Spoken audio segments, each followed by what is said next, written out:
हे दोस्तों नमस्कार। एक बार फिर से स्वागत है आपके अपने यूट्यूब चैनल गुरुजी एग्जाम सेंटर पर। तो दोस्तों हम यहाँ पर जीके जीएस का टेस्ट लगाने वाले हैं, जो कि आपको डेली यहाँ पर आपको रात 9:10 में आपकी क्लास मिलती है।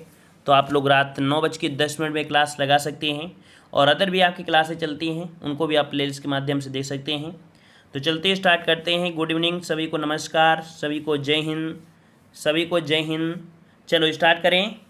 Good evening good evening. चलो पहला प्रश्न आपका दिया गया है, इनमें से कौन सबसे कम आयु में भारतीय राष्ट्रीय कांग्रेस का अध्यक्ष बनने वाला व्यक्ति था। चलिए बताइए, यहाँ पर सबसे कम उम्र में भारतीय राष्ट्रीय कांग्रेस के जो अध्यक्ष बने थे, इनमें से कौन बने थे। चलिए यहाँ पर जवाब देना है। आपका जवाब जो होगा सही कौन सा हो जाएगा। चलिए तो जवाब यहाँ पर आ चुका है, जो कि जवाब यहाँ पर आ रहा है ऑप्शन बी।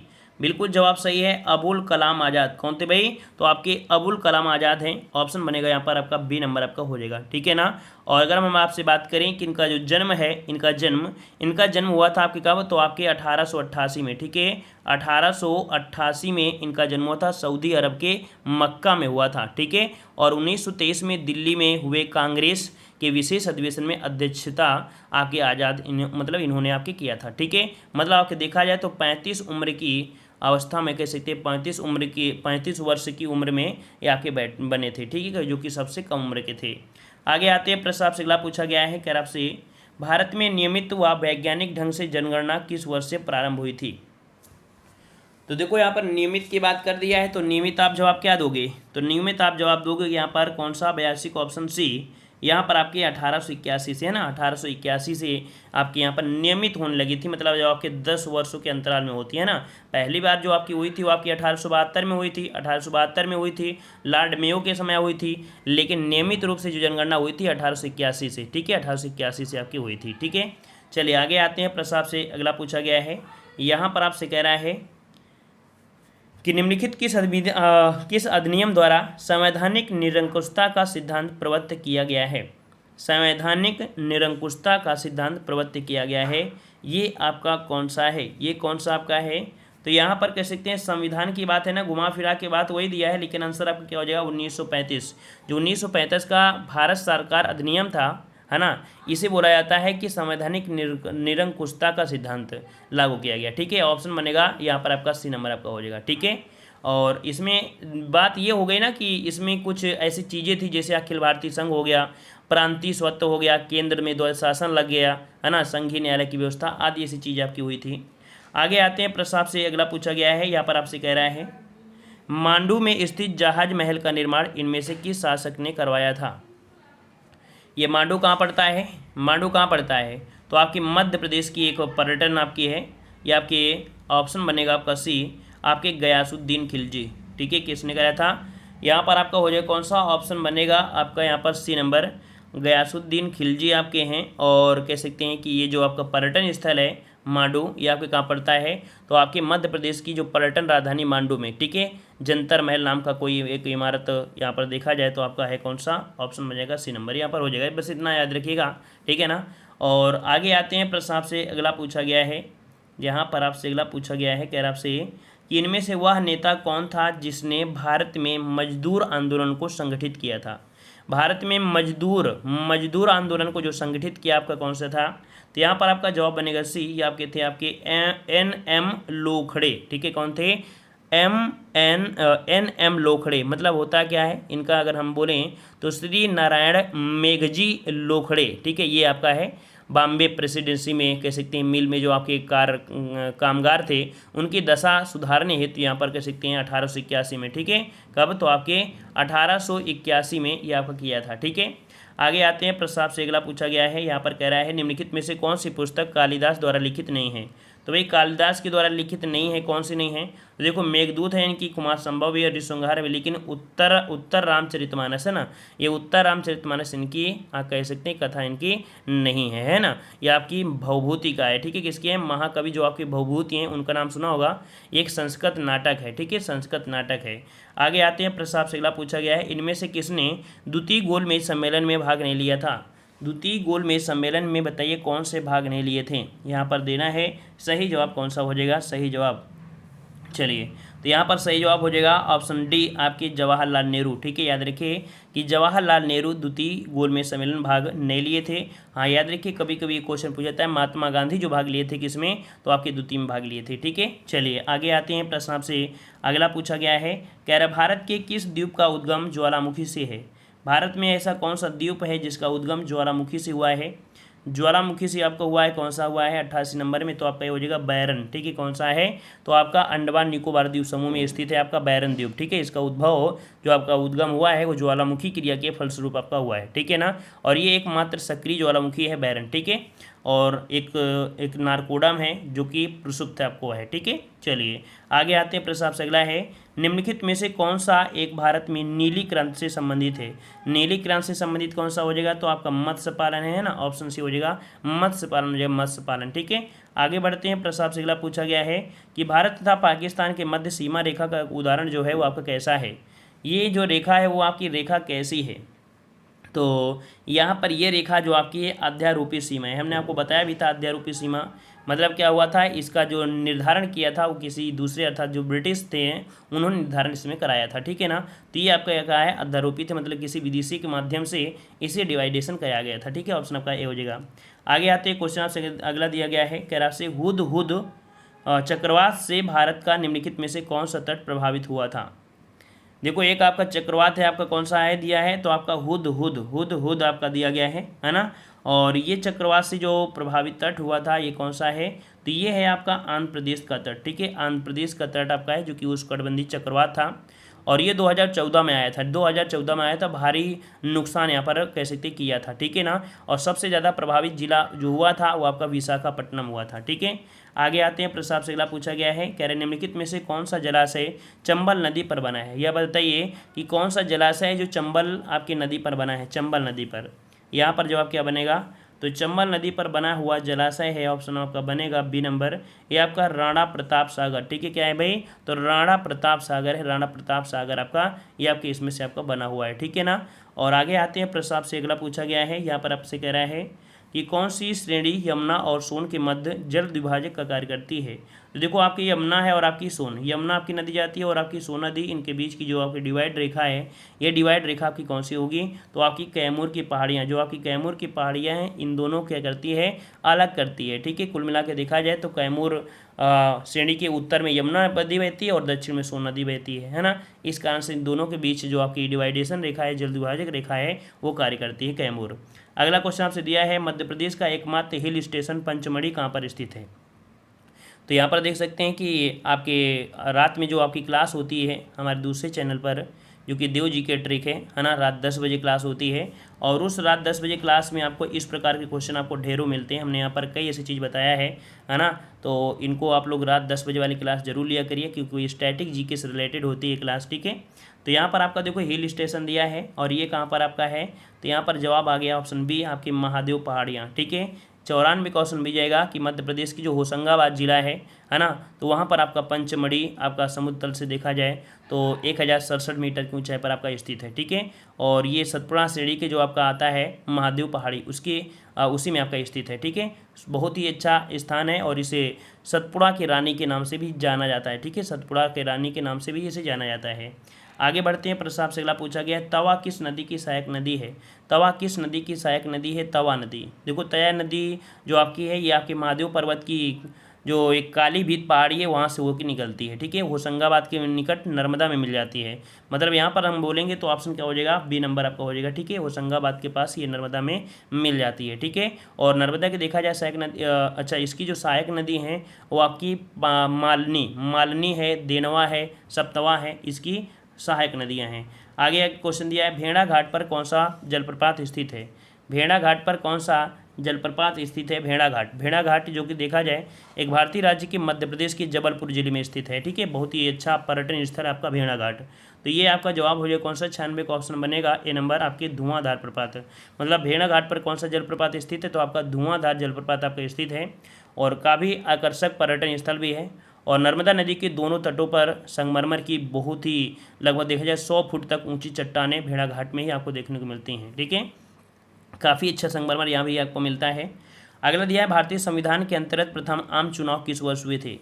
भारतीय संविधान में बताइए पहले जो आम चुनाव हुए थे वो आपके कब हुए थे? तो आपकी क्या हो जाएगा, आपके 1952 में आपके हुए थे, 1952 को हुए थे, जो कि देखा जाए तो आपके 15 मार्च, ठीक है, 15 मार्च 1952 को आपके आम चुनाव हुए थे। ठीक है, आगे आते हैं, प्रश्न आपसे अगला पूछा गया है, संविधान को एक पवित्र दस्तावेज किसने कहा है?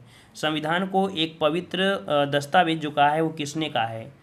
ये किसने कहा है भाई? तो यहाँ पर याद रखिए, ये आपके कहा है बी.आर. अम्बेडकर। ठीक है, ऑप्शन बनेगा ए नंबर।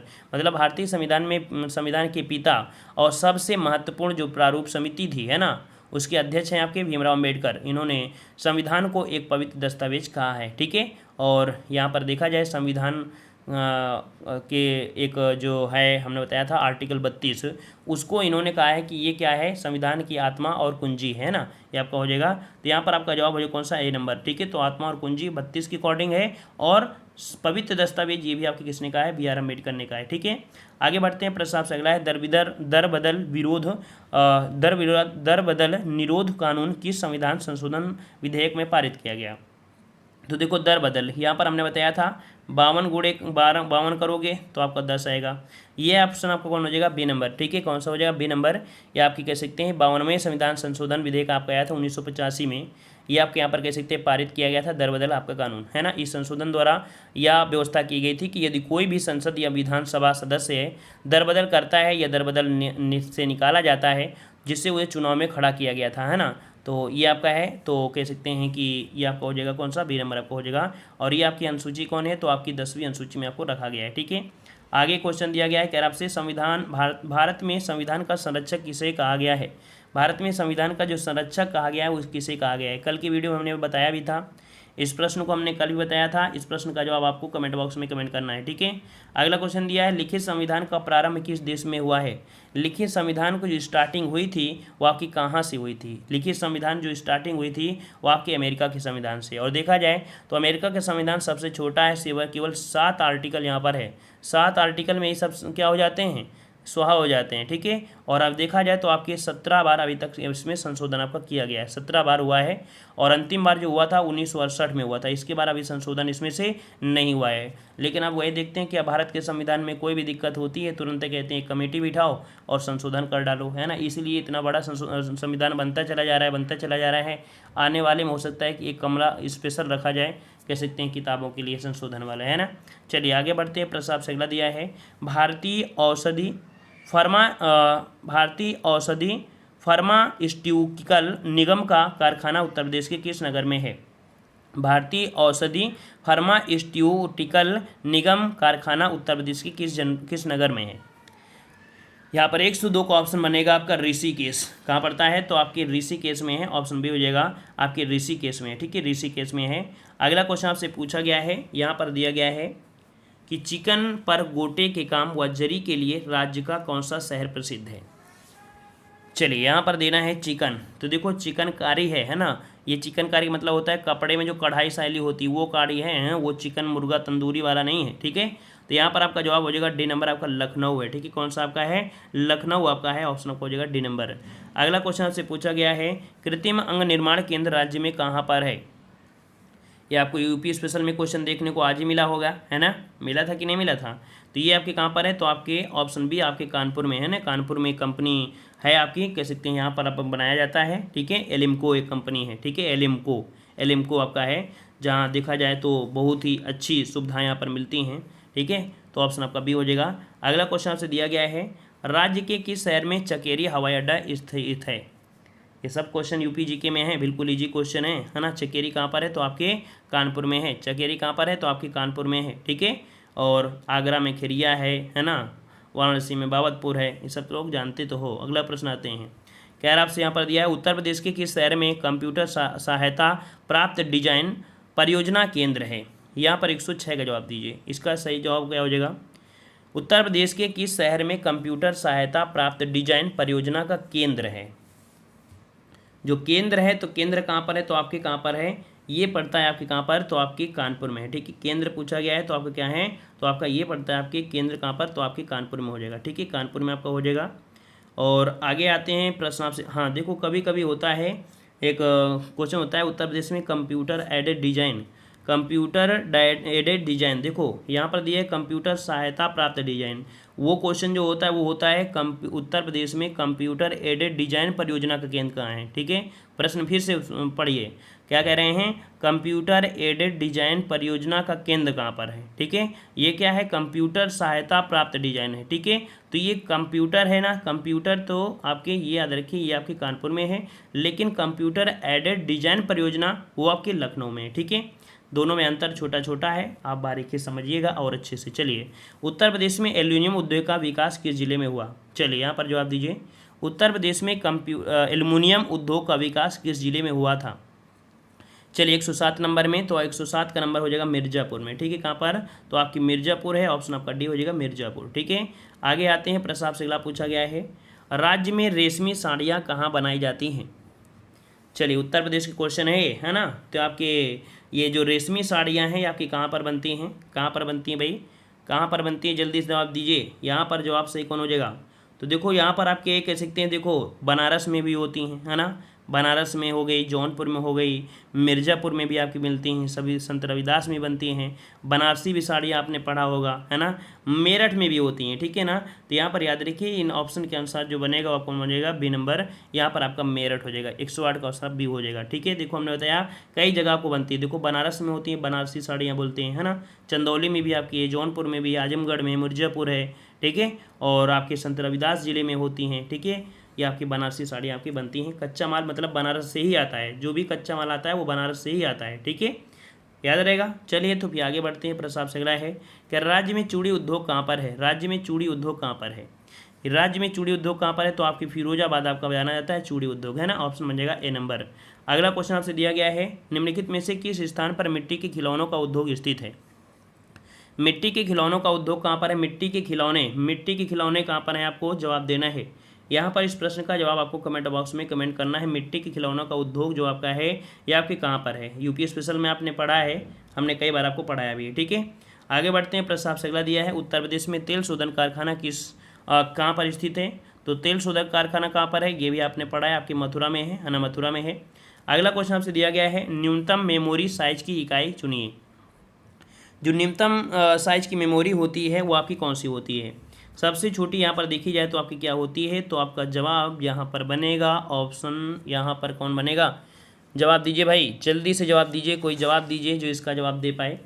तो यहाँ पर ये आपकी है ऑप्शन आपका ये हो जाएगा के बी, क्या हो जाएगा, के बी हो जाएगा। ठीक है, के बी होती है, तो इसका राइट आंसर बन जाएगा ए नंबर हो जाएगा। ठीक है, के बी होती है, और के बी बराबर 1024 बाइट होता है ना, धीरे धीरे बन के आपको होता है।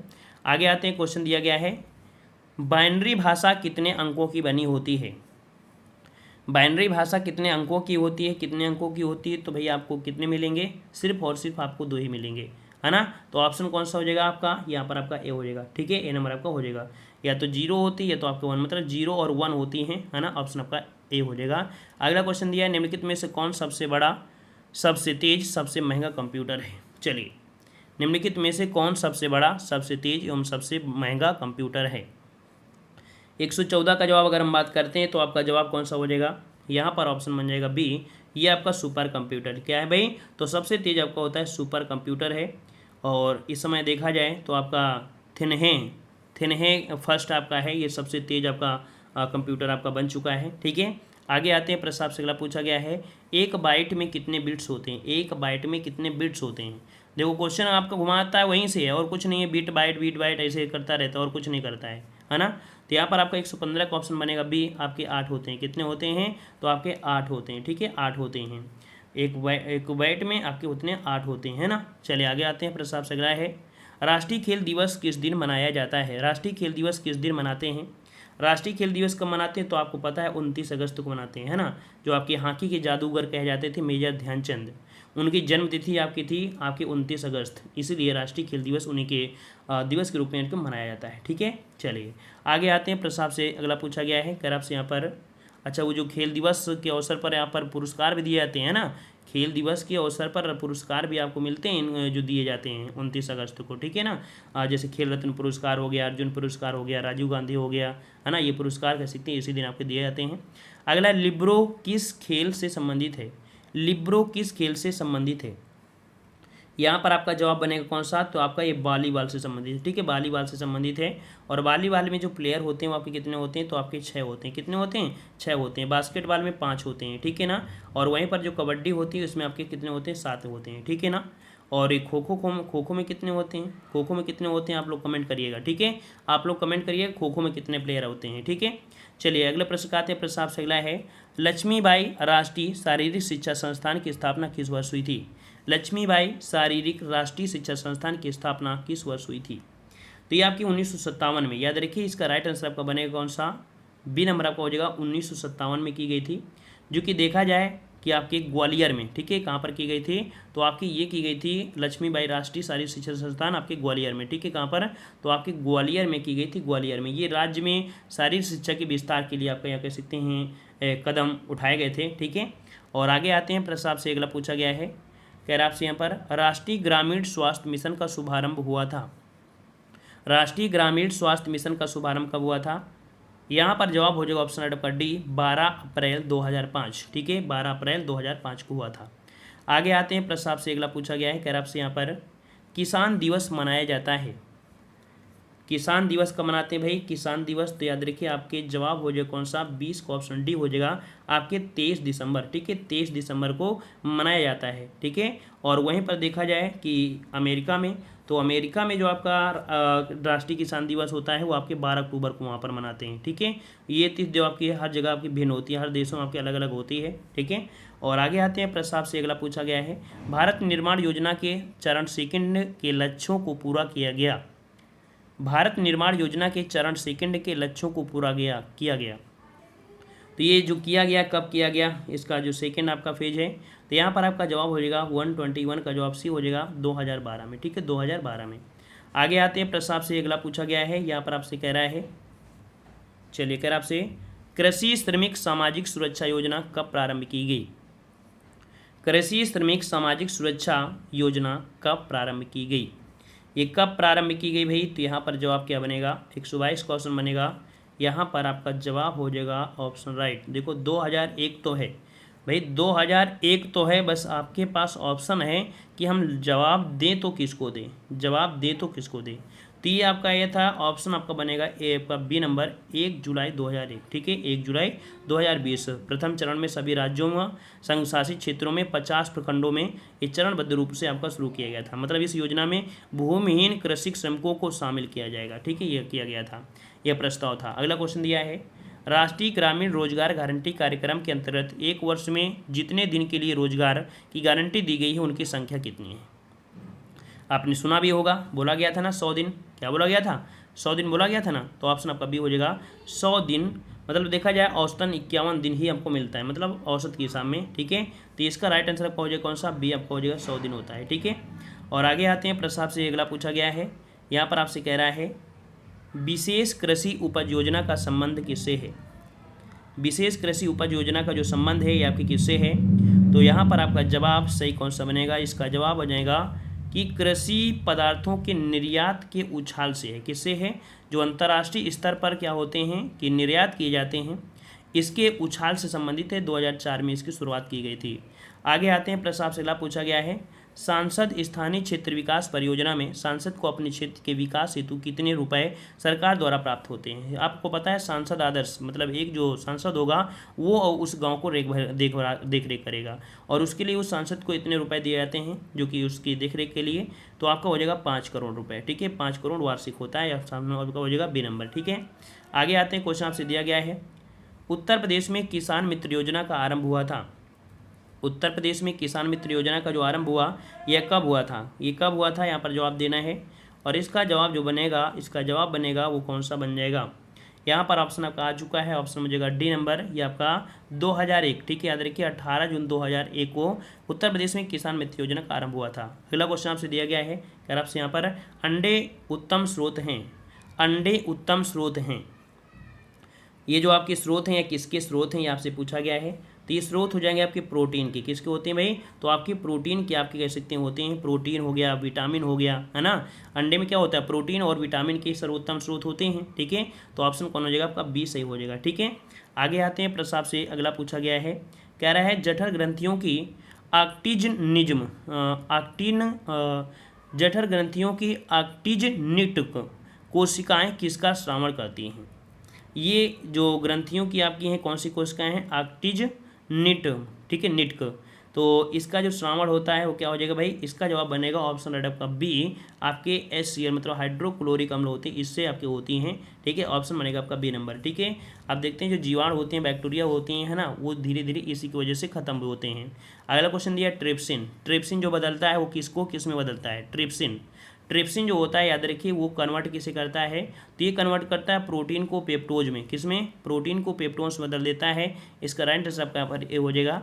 आगे आते हैं, प्रस्ताव से अगला है, परमाणु के नाभिक का आकार होता है, परमाणु के नाभिक का जो आकार होता है वो कितना होता है? बताइए भाई कितना होता है? बताइए परमाणु के नाभिक का आकार कितना होता है? चलिए, तो यहाँ पर आपका जवाब क्या हो जाएगा? 10 से 15 मीटर। 10 से 15 मीटर मतलब देखा जाए इसका राइट आंसर आपका बनेगा यहाँ पर आपका 10⁻⁹ मीटर, ठीक है। 10⁻⁹ मीटर आपका होता है। इसका जवाब बनेगा नहीं, इसका जवाब होगा नहीं, ये भी नहीं, ये डी होगा 10⁻⁻15। याद रखिए इसका जवाब जो बनेगा वो आपका डी होगा, 10⁻⁻15 मीटर होता है, ठीक है। ये आपका हो जाएगा, ऑप्शन बनेगा आपका डी नंबर, ठीक है। अगले क्वेश्चन क्या आते हैं, दिया गया है। हाँ, यहाँ पर हमने कुछ यहाँ पर उत्तर प्रदेश के जो आपके हवाई अड्डे हैं इनको हमने ले लिया है ना। उत्तर प्रदेश के जो हवाई अड्डे हैं उनको हमने ले लिया है। इनको भी यहाँ पर रिवीजन कर लीजिए। आपको आता है तो अच्छी बात है, नहीं आता है तो आपका रिवीजन भी हो जाएगा। जैसे कि यहाँ पर देख सकते हैं कि चौधरी चरण सिंह जो आपका अंतर्राष्ट्रीय हवाई अड्डा है वो कहाँ पर है? तो आपके लखनऊ में, है ना, जिसे हम लोग अमौसी हवाई अड्डे के नाम से भी जानते हैं, ठीक है। अगला है लाल बहादुर शास्त्री, ये भी अंतर्राष्ट्रीय हवाई अड्डा है जो कि आपके वाराणसी में है ना। वाराणसी में इसे बाबतपुर हवाई अड्डे के नाम से भी आप लोग जानते हैं, ठीक है। अगला है बमरौली हवाई अड्डा। बमरौली हवाई अड्डा आपके कहाँ पर है? तो आपके इलाहाबाद में, ठीक है ना। चकेरी हवाई अड्डा कहाँ पर है? तो आपके कानपुर में है चकेरी हवाई अड्डा, ठीक है। नागरिक हवाई अड्डा कहाँ पर है? तो आपके कानपुर में जो आपका IIT है वहाँ पर आपका है नागरिक हवाई अड्डा। नागरिक हवाई अड्डा मतलब ये हुआ कि जब कभी भी अचानक कोई लैंडिंग करना होता है तब यहाँ पर कह सकते हैं कि IIT कानपुर में आपके यहाँ पर लैंडिंग हो सकती है, ठीक है। ये आपका होता है, ठीक है। अगला है खेरिया हवाई अड्डा कहाँ पर है? तो खेरिया कहाँ पर है? तो आपके आगरा में है खेरिया, ठीक है। अगला है सरसावा हवाई अड्डा आपके सहारनपुर में है। हिंडन हवाई अड्डा कहाँ पर है? तो हिंडन आपके कहाँ पर है? सहारनपुर में है। फैजाबाद एयरपोर्ट आपका कहाँ पर है? तो आपके फैजाबाद में है, ठीक है ना। अगला क्वेश्चन आपसे दिया गया है, कह रहा है जेवर अंतर्राष्ट्रीय हवाई अड्डा। जेवर अंतर्राष्ट्रीय हवाई अड्डों को हम लोग यहाँ पर कह सकते हैं कहाँ पर है? तो आपके गौतम बुद्ध नगर में, गौतम बुद्ध नगर आपका है, ठीक है। ललितपुर हवाई अड्डा आपके ललितपुर में। झांसी हवाई अड्डा झांसी में है। गोरखपुर हवाई अड्डा आपके गोरखपुर में है, ठीक है ना। ताज अंतर्राष्ट्रीय हवाई अड्डा जो कि प्रस्तावित है आपके कहाँ पर? नोएडा में है, ठीक है। और यहाँ पर आपका दिया है IIT कानपुर, वही आपका देखो क्वेश्चन आपका वही हो गया, ठीक है। और बरेली वाला आपको याद रखना है, बरेली वाला कहाँ पर है? तो आपके बरेली हो गया, ठीक है। और BR अम्बेडकर आपका है तो आपके मेरठ में है। और कुशीनगर, तो कुशीनगर आपका कैसा है? तो ये अंतर्राष्ट्रीय हवाई अड्डा है, ठीक है। तो आप देख सकते हैं कि आपके उत्तर प्रदेश में अंतर्राष्ट्रीय हवाई अड्डे पूरे भारत में भारत से सबसे ज़्यादा अंतर्राष्ट्रीय हवाई अड्डे आपके भारत में समझ अपने उत्तर प्रदेश में है, ठीक है ना। तो इस प्रकार से यहाँ पर जो जरूरी थे हमने यहाँ पर बता दिया, है ना, क्योंकि क्वेश्चन तो यहाँ से आपको मिलान करने के लिए बनते ही हैं, है ना। तो यहाँ पर कह सकते हैं कि आप लोग पढ़िए और अगली क्लास में आइए।